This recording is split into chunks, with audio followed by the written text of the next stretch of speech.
celui-ci est un des plus précieux, le bréviaire dit de Jean d'Amboise, vous voyez, qui est très enluminé.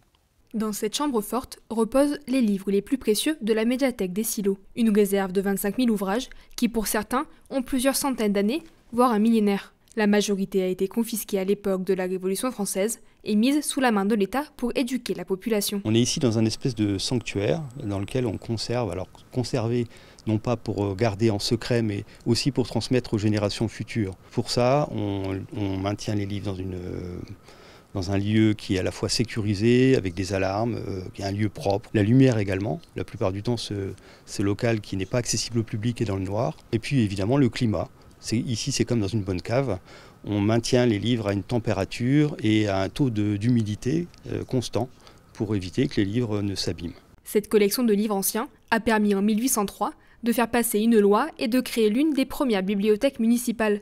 Elle est composée majoritairement d'encyclopédies, mais pas que. Dans cette collection, on a des livres de tous les sujets, des livres d'histoire, des livres de géographie, beaucoup de livres de religion évidemment, on a des livres de botanique, de littérature beaucoup évidemment. Alors pour faire profiter de ces ouvrages rares et spéciaux, la ville de Chaumont a proposé dans le cadre de sa candidature au label Ville d'art et d'histoire des visites thématiques de la réserve des Silos. Ce sont des richesses qu'on ne trouve nulle part ailleurs puisque vous allez voir des livres qui sont uniques avec des exemplaires parfois assez merveilleux, très bien illustré, avec vraiment des choses qu'on ne peut pas voir ailleurs. Et la ville de Chaumont, pour elle, c'est un honneur d'avoir ça. Les livres, c'est un objet intime qui n'est pas forcément visible.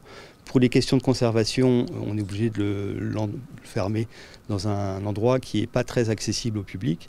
Donc on a décidé d'organiser des rendez-vous intimes, privilégiés on va dire. Mais c'est aussi l'occasion de créer un événement avec des gens et de discuter autour des objets des livres remarquables qu'on a montrés. La dernière en date avait pour thème les arbres. Au fur et à mesure de l'invention, du développement des techniques d'impression, on aboutit à des livres avec des chromolithographies. Ce qui est intéressant dans les livres de botanique pour décrire les végétaux, c'est le texte qui permet de décrire précisément les choses, mais aussi le visuel qui permet de comprendre visuellement de quoi on parle. D'autres typologies de livres ont également été présentées lors de ces visites, comme les livres de voyage. Ces ouvrages permettent aux lecteurs de visualiser les arbres, mais également la population de l'époque, les produits locaux ou encore les us et coutumes. La réserve reste consultable à la demande pour tous les Chaumontais qui souhaiteraient découvrir les ouvrages.